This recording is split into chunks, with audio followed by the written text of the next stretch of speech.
여러분 로또 사보신 적 있으세요? 저는 딱 한 번 사봤습니다. 어, 너무 재밌었어요. 왜냐하면 로또 산 다음에 제 와이프랑 어, 이제 그런 걸 사는 우리 그런 걸 계획하면서 이 복권 로또가 되면 뭘 할까? 그 몇 억이 생기면 뭐를 갚고 뭐를 사고 막 이런 재미있는 계획을 세우죠. 어디 가고 어떻게 하고 일어나지 않을 쓸데없는 이야기가 되긴 했지만 재밌는 이야기거리가 되어서 즐거운 얘기들을 나눴습니다. 한 방으로 인생의 꽃길이 열린다니 얼마나 설레는 일이에요. 여러분들도 어떠한 한 가지 사건이나 일로 여러분의 인생이 완전히 무엇인가 꽃길이 열려진다면 얼마나 기분이 좋고 설레시겠습니까? 저도 그런 일이 있으면 좋겠다라는 생각이 들고 또 그런 생각을 하니까 막 희망이 솟는 것 같아요. 하지만 현실은 어떤가요? 당첨되는 확률이란 번개 맞을 확률이라고 하고 아마도 여러분들은 평생 번개를 맞지 않을 겁니다. 그리고 우리가 잘 아는 얘기들도 들어보면 당첨된 사람들은 오히려 이 갑자기 생긴 물질 때문에 불행한 삶을 살게 되었다는 후문이 훨씬 많이 들리죠. 한 방으로 모든 것이 바뀔 수 있다면 좋기는 하겠는데 그게 나에게 해당되는 이야기인가? 가능한 얘기인가? 그런 생각을 또 하기도 합니다. 여러분 재미있는 것은 우리는 신앙생활도 로또 같은 것을 기대합니다. 한 방의 은혜, 한 방의 강력한 하나님의 역사하심과 축복, 한 방의 놀라운 기적. 한 방이면 내 인생이 송두리째 변할 것을 기대하죠. 물론 그런 사람들이 있습니다. 번개에 맞는 사람들이 있고 로또에 당첨되는 사람들이 있듯이 한 번의 은혜로 삶이 변화되는 어떠한 사람들이 있습니다. 그들은 그 한 방의 기적을 통하여 한 방의 은혜를 통하여 삶이 변하였고 그의 삶이 뒤집어지고 아름다운 일들을 경험하는 것도 물론 보게 되죠. 하지만 우리는 그렇지 않은 더 많은 경우를 보게 됩니다. 내가 뭔가 은혜를 덜 받아서 그런가? 내가 기도를 더 열심히 안 해서 그런가? 내가 예배를 며칠 전에 지난주에 새벽 기도를 빠져서 그런가? 아니면 헌금을 요렇게 덜 해서 그런가? 봉사를 덜 해서 그런가? 오늘은 한 방으로 변화되지 않는 우리의 신앙의 어떠함을 오늘 본문의 한 인물 야곱을 통해서 그 해답을 찾게 됩니다. 먼저 야곱은요, 한 방의 은혜를 경험한 사람이었습니다. 오늘 본문의 앞에 있는 28장에 보면 야곱은 전에 없던 은혜를 경험합니다. 전무후무한 은혜를 경험해요. 왜냐하면 야곱 이전에 하나님께서 그 어떤 사람에게도 꿈으로 나타나셔서 그에게 보여주시고 말씀하지 않으셨기 때문입니다.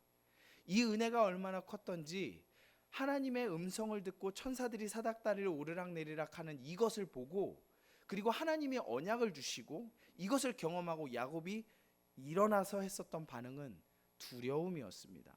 두려움이 있었다는 것은 그게 어떠한 정말 한 방으로 표현할 만큼의 강력한 은혜이고 하나님을 경험하는 것이었다고 우리가 생각해 볼 수가 있겠죠.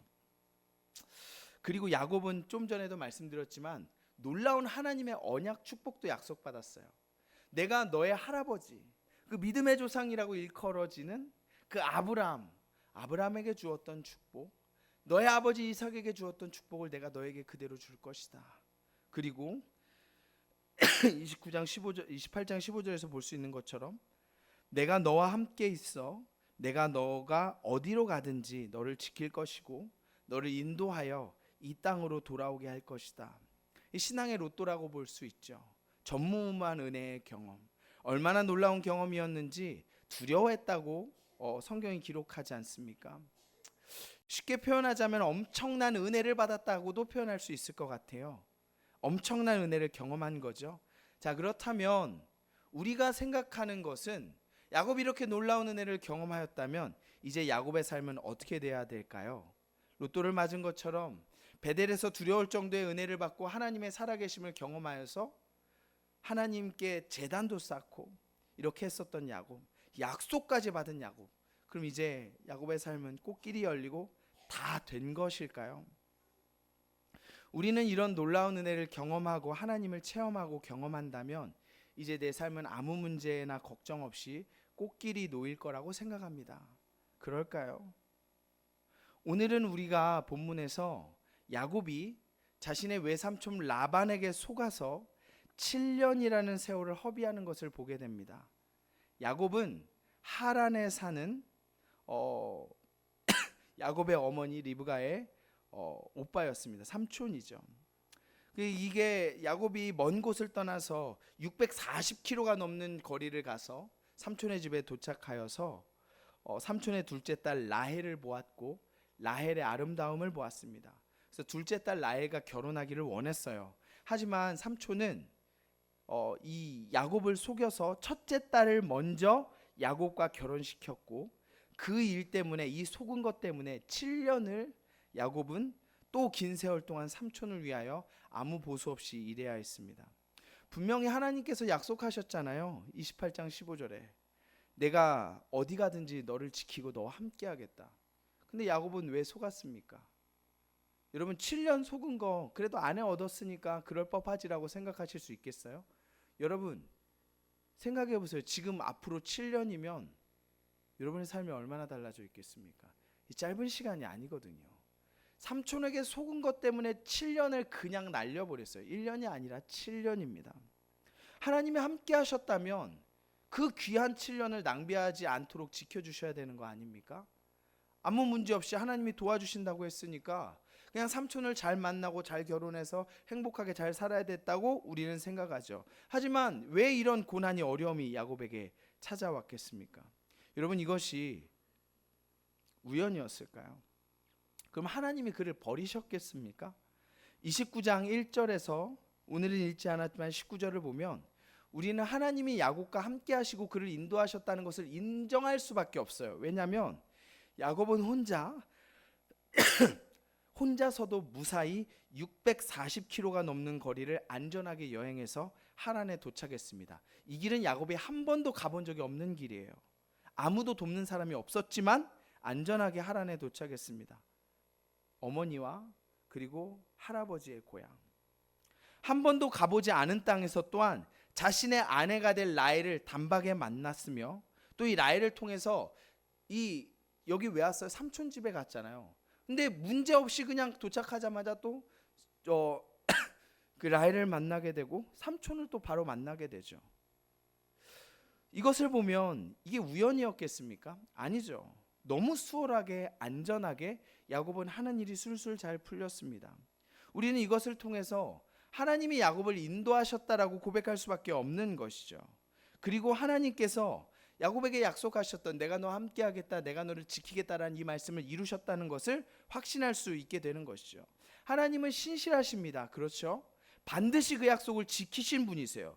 그런데 여기까지는 좋은데 그럼 왜 삼촌에게 사기당하게 하셨는가? 7년을 날리도록. 왜 하나님의 인도하심이 분명한데도 이 일을 당하게 하셨는가? 여러분, 신부를 얻기 위해서 하란으로 떠나는 이야기는 야곱 때가 처음이 아닙니다. 언제 한 번 더 있었어요? 아브라함 때 한 번 더 있었죠.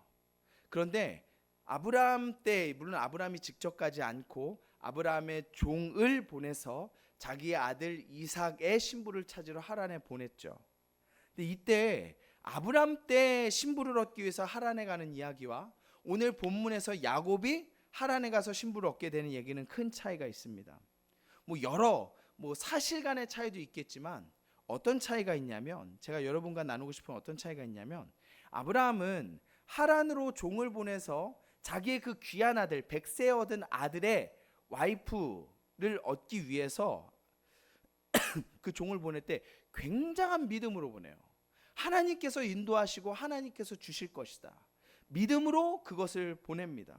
그리고 이 종도 마찬가지예요. 하란에 도착해서 이 사람이 맞는가? 이 사람이 내 종, 내 부인, 내 부인이 아니죠. 나의 주인 이삭의 신부가 될 그분이 맞는가를 하나님께 여러 번 묻고 구하면서 이제 리브가를 만나게 됩니다. 그런데 오늘 본문에 야곱은 어떠한가요? 베델에서 로또 같은 은혜를 받고 하나님을 놀랍게 경험했음에도 불구하고 그의 신앙은 여전히 어린아이 같습니다. 기도하지 않아요. 하나님에 갈 때 하나님께 도와달라고 기도하지 않았고, 만날 때 누구를 어떻게 만나고 인도해달라고 기도하지 않았습니다. 또한 만나게 되어서 하나님의 인도하심을 경험했을 때도 감사하다고 기도하지도 않았어요. 그러니까 야곱은 놀라운 은혜를 경험해서 어떤 측면에서 구원받았다라고 볼 수도 있지만, 그의 믿음은 하나님의 선하심을 누리거나 그를 높이는 어떠한 신앙적인 성장이 하나도 없는 상태라는 것을 보게 됩니다. 하나님은 그를 붙드셔서 인도하셨지만 야곱은 하나님을 붙들지 않았습니다. 우리는 삼촌 라반의 이야기를 자세히 살펴보면 하나님께서 왜 그가 삼촌에게 속도록 하셨는가를 알 수 있습니다. 여러분, 라반이 둘째 딸 라헬과 결혼하기 원했던 야곱을 속여서 이 레아와 첫날 밤을 보내게 하죠. 근데 이때 라반이 이용한 것이 무엇이냐면 23절에서 확인할 수 있는 것처럼 밤의 어둠, 그리고 22절에서 볼 수 있는 것처럼 잔치에서의 술이었습니다. 밤의 어둠을 사용하여서 잔치를 벌였으니까 술을 진탕 먹게 해가지고 이 여자가 누구인지 잘 구별하지 못하도록 했죠. 어둠과 음식. 야곱이 자기 아버지를 속이기 위해서 이용했던 것이 무엇이었죠? 아버지의 눈이 잘 보이지 않는다는 것과 그가 좋아하는 음식을 통해서였습니다. 네가 어떻게 이렇게 빨리 음식을 가져왔니라고 얘기했을 때 하나님이 도와주셨다라고 얘기하면서 감히 하나님의 이름을 들먹이며 사기를 쳤죠. 이것뿐이 아닙니다. 또 라반은 레아를 누구인 척 야곱을 속였어요? 라헬인 척 속였죠. 마찬가지로 야곱은 어떻게 했습니까? 자기가 에서인 척 자기 아버지 이삭을 속였습니다. 또 있습니다. 둘째였던 야곱은 둘째였지만 첫째의 권리를 원했죠. 장자의 권리, 축복을 원했습니다. 그리고 삼촌은 둘째인 동생이 얻기 원했었던, 야곱이 원했었던 첫째의 축복 대신에 둘째 라헬이 아니라 레아를 얻도록 합니다. 이 말이 굉장히 의미가 있는데요. 야곱이 아침에 일어나 보니까 라헬과 결혼했어야 되는데 일어나 보니까 레아인 거예요. 그래서 화가 나가지고 삼촌에 가서 막 따지죠. 근데 이때 26절에 보면 라반이 뭐라고 얘기하냐면, 라반이 이르되 언니보다 아우를 먼저 주는 것은 우리 지방에서 하지 아니하는 바이라, 이렇게 얘기합니다. 여기에서 우리 지방에서 하지 않는 바이다 라는 말, 우리 지방에서 하지 않는 바, 로 예아셰 켄이라는 히브리어인데, 이 표현은 단순히 그냥 이것은 우리 지역 풍속에 어긋나는 거야를 얘기하는 것이 아니라 사회적 구조를 흔드는 행동, 그래서 그것을 한 너에게 비난을 하는 비난의 표현이에요. 그러니까 자기가 사기 쳐놓고 와서 따지는 야곱에게 비난을 한단 말이에요. 하나님께서는 이 일을 통해서 네가 속여서 얻으려고 했었던 첫째의 축복, 그 권한, 그것을 다른 방향으로 속여서 얻게 하심으로 그를 비난하고 그의 죄를 드러내고 계신다라는 거죠. 여러분, 하나님께서 왜 야곱에게 삼촌 라반에게 속는 일을 그대로 허락하셨는지를 알 수 있죠. 속이는 사람, 자기중심적인 사람, 베델에서 하나님의 놀라운 은혜를 경험했음에도 불구하고 여전히 야곱은 야곱이어서 그는 하나님을 찾지도 않고 기도하지도 않고 은혜 받았어, 아시겠지, 그냥 그렇게 넘어가고 여전히 이기적이고 여전히 속이고 여전히 나의 힘으로 무엇을 이루려는 사람이었습니다. 믿음의 어린아이, 큰 은혜를 경험하고도 변함이 없죠. 하나님을 그를 붙드시고 인도하심에도 야곱은, 그의 믿음은 여전히 그대로입니다. 놀라운 언약을 주시고 축복해 주시고 인도하셨는데도 그의 신앙은 하나님을 누리고 드리는 것이 없죠. 인격도 마찬가지예요. 여러분, 21절을 보면 7년 동안 라헬을 위해서 일한 다음에 20절과 21절 같이 보세요. 야곱이 라헬을 위하여 7년 동안 라반을 섬겼으나 그를 사랑하는 까들에게 7년을 며칠같이 여겼더라. 근데 21절에 바로 이게 나오죠. 야곱이 라반에게 이르되 내 기한이 찼으니 내 아내를 주소서, 내가 그에게 들어가겠나이다. 나이고, 라반 아직 결혼 안 했잖아요. 근데 라반에게 뭐라 그러죠? 이미 라헬은 내 아내다, 이렇게 얘기합니다. 굉장히 자기중심적이고 이기적이죠. 그리고 이 표현이 좀 듣기 불편하실 수도 있겠지만 보세요. 내 아내를 내게 주셔서 내가 그에게 들어가겠나이다. 이게 무슨 의미예요? 당신의 딸이 아니라 내 아내를 내게 주셔서 내가 그와 잠자리를 하겠다라는 표현입니다. 너무 폭력적이죠. 어떻게 이렇게 하겠습니까? 그의 인격, 그의 믿음, 그의 이기적인 모습이 그대로 표현합니다. 여러분, 하나님께서 그의 연약함, 그의 죄악, 그의 잘못을 들은 이 잘못들을 삼촌 라반을 통해서 그대로 경험하게 하시고 그것을 똑같이 어려움 가운데 두십니다. 여러분, 하나님께서 우리에게 주시고자 하는 것은 우리는 그렇게 생각하죠. 하나님이 나에게 주시고자 하는 것은 내가 원하는 것일 것이다. 한 번의 은혜, 놀라운 은혜를 체험했다면, 찬양하고 기도하고 뜨겁게 은혜를 체험했다면, 그러면 하나님께서 막 주시고 모든 일이 술술술 풀릴 거라고 생각하지만, 그 은혜가 중요한 계기가 되기는 하나, 중요한 것은 한 번의 은혜, 한 번의 경험이 아니라 내가 그 은혜를 통하여 어떻게 하나님의 백성으로 지어져 가고 믿음이 자라고 다듬어져 가는 것의 문제이죠. 근데 우리는 그렇게 생각하지 않습니다. 열심히 찬양하고 기도하고 예배하고 헌금하고 은혜 받고 하나님의 살아계심이 경험되었다면 다 잘 되어야 된다고 생각해요. 여러분, 하나님께서 우리에게 주시고자 하는 것은 한 번 은혜 받고 내 마음에 딱 들었기 때문에 이제 다 풀어질 것이다가 아니라는 것을 우리는 기억해야 합니다. 하나님은 우리에게 하나님의 백성을 그냥 그대로 내어두시지 아니하시고 우리를 다듬으시고 단련하시고 각 사람에 따라 다르게 역사하시며 당신이 어떠한 분인지를 경험하도록 하시고 그를 붙드시죠.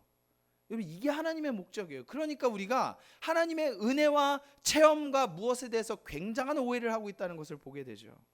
여러분, 야속하세요? 하나님이 원망스러우십니까? 하나님 그래도 한번 뭐 했으면 뭔가 이루어 주셔야 되는 거 아닙니까?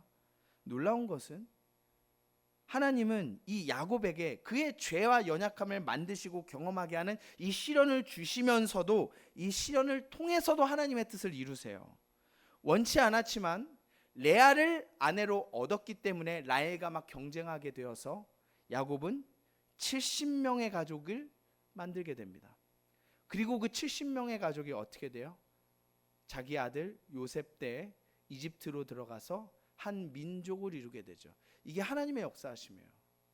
그러니까 우리는 내가 은혜 받고 이렇게 기도하고 하나님의 살아계심을 경험하면 내 기도의 제목, 내가 생각한 것이 이루어지고 그것이 하나님이 살아계시고 그것이 하나님이 나를 붙드신 거라고 생각하지만 신앙은 그런 것이 아닙니다. 신앙은 하나님의 뜻이 내 삶에 이루어지도록 하는 것이지 내 뜻이 하나님을 통해서 나에게 이루어지도록 하는 것이 아니라고 성경은 끊임없이 얘기합니다. 그리고 하나님은 그것을 허용하지 않으세요. 우리에게 하나님이 그래서 왜 어려움을 주시고 왜 이렇게 역사하시는가를 잘 돌아봐야 합니다. 하나님은 우리를 붙드십니다. 믿으시죠? 하나님은 우리에게 역사하십니다. 믿으시죠? 그렇다면 나를 이 상황에 두신 것, 말씀드렸죠? 내가 기도 안 해서, 내가 이렇게 해서, 내가 이렇게 모자라서가 아니라 나를 단련하시고 나를 다듬어야 될 것이 남아있기 때문에 이 환경에 두셨다는 것을 믿으셔야 합니다. 그리고 우리는 이 상황에서 하나님께서 나에게 주시고자 하는 말씀이 무엇인가를 되돌아보고 말씀 위에 서서 그것을 하나님을 만나고 단련되어지는 계기로 삼아야 한다라는 것이죠. 하나님은 여러분이 어떠한 환경에 있든지 지금도 역사하시는 분이십니다. 야곱에게도 그렇잖아요. 고난 중에 하나님께서 우리를 버려두시는 것이 아니에요. 그 중에도 하나님은 여전히 일하시고 약속을 지키십니다. 여러분 15절 28장 15절에 보면 하나님이 내가 너와 함께 있어라는 약속을 주실 때 이렇게 얘기하시죠. 내가 너와 함께 있어 내가 어디로 가든지 너를 지키며 너를 이끌어 이 땅으로 돌아오게 할지라. 그런데 그 뒤에 보면 내가 내게 허락한 것을 다 이루기까지 너를 떠나지 아니하리라. 하나님이 야곱에게 허락한 것은, 하나님이 야곱에게 계획한 것은 야곱의 계획과 다르다는 것입니다. 여러분, 신앙이 무엇이죠? 믿음이 무엇입니까? 은혜 받는 것이 무엇이에요? 하나님을 체험하는 것이 무엇입니까? 그것 자체가 목적이 되어서는 안 돼요. 우리는 그것을 통해서 하나님을 더 뜨겁게 경험하고 은혜를 삼하고 믿음이 자라가야겠죠. 하나님이 역사하신 것, 확신을 주신 일들 때문에 하나님은 살아계시군요, 하나님이 역사하시군요, 힘을 얻고 나아가야 되겠죠. 그런데 그것 자체로 끝이 아니라는 겁니다. 우리는 계속해서 말씀대로 하나님께 드려지기를 사모하고 말씀대로 살아가야 될 것을, 내 안에 있는 욕심과 나의 어떠함과 싸워야 할 것을 성경이 이야기합니다. 그리고 그것을 통해서 그럼에도 불구하고 역사하신 하나님을 경험하게 하시는 거죠. 그런데 여러분, 어쩌면 우리는 여전히 기복적이지 않습니까? 여전히 그렇지 않아요. 그건 죄송하지만 성경이 말하는 믿음이 아닙니다. 하나님이 나와 함께 하시는 삶은 어떠한 삶입니까? 하나님의 뜻이 이 땅에서 이루어지는 것입니다. 그리고 그것은 내가 생각하고 판단하는 것과 다를지라도 나에게 최선임을 믿으시기 바랍니다. 하나님은 이 땅에서 썩어 없어질 것을 우리에게 목적으로 주시기를 원하지 않으세요. 아이를 키우다 보면 아이들은 이상한 것에 집착합니다. 어른이 생각할 때 아무 가치가 없고 10분 뒤면은 저 구석탱이에 처박혀서 놀지도 않을 것 가지고 목숨을 걸고 언니랑 꾀꾀거리고 싸우죠. 우리라고 달라요? 여러분이 몇 년 전에, 몇십 년 전에 추구했던 그것은 지금 여러분에게 어떤 가치가 있습니까? 가치가 있나요? 그것으로 여러분 누리고 계십니까? 그렇지 않아요. 그렇지 않아요. 하나님께서 우리에게 주시고자 하는 것은 영원한 것임을 기억하십시오. 그리고 그것을 바라보며 한 걸음씩 한 걸음씩 나아가도록 하시는 것이 하나님의 계획이죠. 여러분, 하나님이 우리 함께 계십니다. 고난 가운데 있을 때, 내가 하나님의 은혜를 받았다고 했을 때, 내가 어려운 가운데 있을 때 이 말씀을 붙드십시오. 그리고 놀랍게도 이 일을 통해서 하나님이 어떻게 하시는 줄 알아요? 야곱이 이렇게 해서 죄 가운데 있지만 레아와 결혼해서 70명의 가족이 됐죠. 그리고 요셉 때 애굽에 가서 한 민족을 이뤘죠. 그리고 그런데 여러분, 하늘의 별처럼 바다의 모래처럼 이 백성이 많아졌나라고 생각할 때 의문이 들 수 있잖아요. 이게 궁극적으로 언제 하나님의 언약이 이루어지냐면 예수님을 통해서입니다. 예수님 뭐라고 하시죠? 너희가 내 증인이 되리라 함을 통하여, 그냥 단순히 이스라엘 민족이 아니라 모든 민족이 예수님을 바라보게 하시는, 하늘의 별처럼 땅의 모래처럼 믿음의 자손이 넘치게 하신 하나님의 언약을 이루십니다. 이게 우리가 바라봐야 될 거예요. 내 삶에 씨름하는 조금 어떠한 것도 의미가 있지만 나를 통하여 하나님의 나라에 이루실 것들을 믿으시기 바라요.